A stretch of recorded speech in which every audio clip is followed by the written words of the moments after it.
السلام علیکم ناظرین، یہ کہانی ہے عبد الرحمن القیس کی، مراکز کے رہنے والے۔ آئیے سنتے ہیں اللہ کا معجزہ کیا ہوا۔ دوستو، آج جو کچھ جبل عرفات پر ہوا وہ کوئی عام واقعہ نہیں تھا۔ یہ اللہ کی طرف سے ایک نشانی اور معجزہ تھا، ایک جھنجھوڑ دینے والا منظر جسے ہزاروں لوگوں نے اپنی کھلی آنکھوں سے دیکھا۔ ایسا لگ رہا تھا جیسے قدرت خود بول رہی ہو۔ ایک بوڑھے حاجی نے 25 حج کیے، لیکن آج جو دیکھا وہ کبھی نہیں دیکھا تھا۔ یہ کہانی ایک حاجی کی ہے جس کا نام عبد الرحمن القیسی، جو مراکش سے تعلق رکھتا تھا۔ وہ اپنی پوری زندگی بچپن سے یہ خواب دیکھتا آیا تھا کہ وہ کعبے کا طواف کرے گا، عرفات کے پہاڑوں پر کھڑا ہوگا اور کھلے آسمان کے نیچے دعا کرے گا۔ یہ سن 2021 کی بات ہے۔ ٹیلی ویژن پر مکہ جانے کا چانس مل رہا تھا۔ عبد الرحمن نے ایک لمحے کے لیے بھی دیر نہیں کی، فوراً درخواست دی اور اسے چن لیا گیا۔ عبد الرحمن مدینہ منورہ زمین مصطفیٰ صلی اللہ علیہ وسلم پہنچے۔ وہاں انہوں نے حج کے پہلے رکن کی تیاری شروع کر دی، لیکن اچانک کچھ ایسا ہوا جو کسی کے ذہن میں بھی نہیں تھا۔ عبد الرحمن جو 73 سال کے تھے، شدید تھکن اور سفر اور نیند کی کمی اور شدید گرمی کی وجہ سے زمین پر گر پڑے۔ انہیں فوراً مکہ کے ایک اسپتال میں منتقل کیا گیا، جہاں معلوم ہوا کہ ان کے نظام ہضم ڈائجسٹو سسٹم میں شدید خون بہنے لگا ہے۔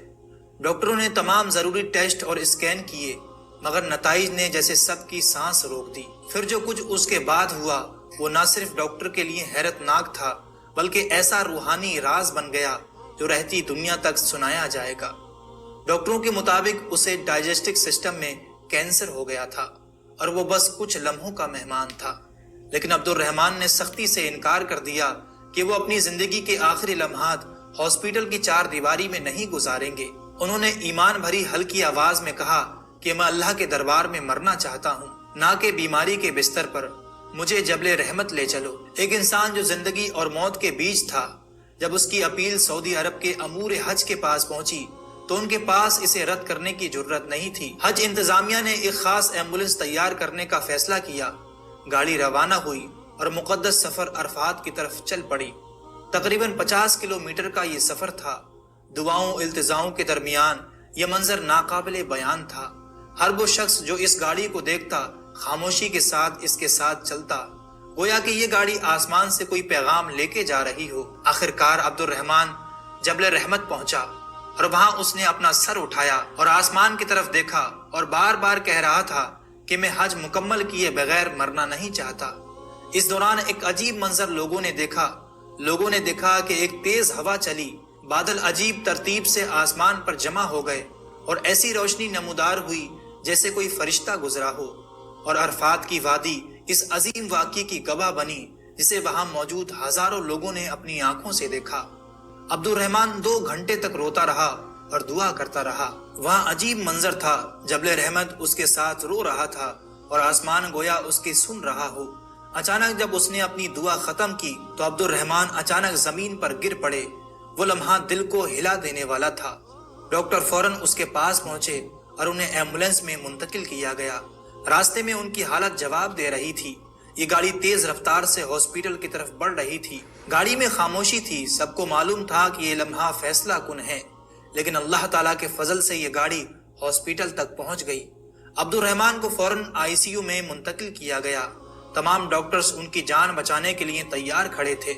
ڈاکٹر نے کہا کہ ان کی مکمل جانچ پڑتال کی جائے کہ آخر کینسر ان کے جسم میں کہاں تک پھیل چکا ہے۔ لیکن جو کچھ اس کے بعد ہوا اس نے پورے ماحول کو بدل کر رکھ دیا۔ ڈاکٹر حیرت میں مبتلا ہو گیا اور اس کی آنکھیں صدمے سے پھٹی کی پھٹی رہ گئیں، کیونکہ عبد الرحمن کے جسم میں کینسر کا کوئی نشان تک نہیں ملا۔ کینسر بالکل غائب ہو چکا تھا، گویا کہ جیسے کبھی ہوا ہی نہ تھا۔ ڈاکٹر پرانی رپورٹس کے کاغذات پڑھنے لگا اور انہیں دوسری رپورٹ کے ساتھ کمپیئر کرنے لگا۔ یہ اسے ناممکن لگ رہا تھا۔ ڈاکٹر ان رپورٹس کو دیکھ رہا تھا جو کینسر کی موجودگی کی تصدیق کر رہی تھیں، اور پھر نئی رپورٹس جو ایک مکمل صحت مند جسم دکھا رہی تھیں۔ ڈاکٹر نے کانپتی ہوئی آواز اور آنکھوں میں آنسو کے ساتھ کہا، واللہ یہ ایک معجزہ ہے، میں نے اپنی زندگی میں پہلے ایسا کچھ نہیں دیکھا تھا۔ سبحان اللہ۔ عبد الرحمن القیسی، جس نے جبل رحمت پر آنسو کے ساتھ دعا کی، ایک نایاب لمحے میں قبول ہوئی اور اس کی دعا آسمان تک پہنچی اور وہاں سے نیچے آئی تو شفا لے کر آئی۔ ہاسپٹل کا ڈاکٹر قسم کھا کر کہتا ہے کہ یہ واقعہ سائنسی طور پر بیان نہیں کیا جا سکتا۔ آپ کو یہ ویڈیو کیسا لگا ہمیں نیچے کمنٹ باکس میں ضرور بتائیے گا، اپنی رائے بھی دیجیے گا، اور آگے ایسی اچھی ویڈیو دیکھنے کے لیے چینل کو ضرور سبسکرائب کر لیجیے۔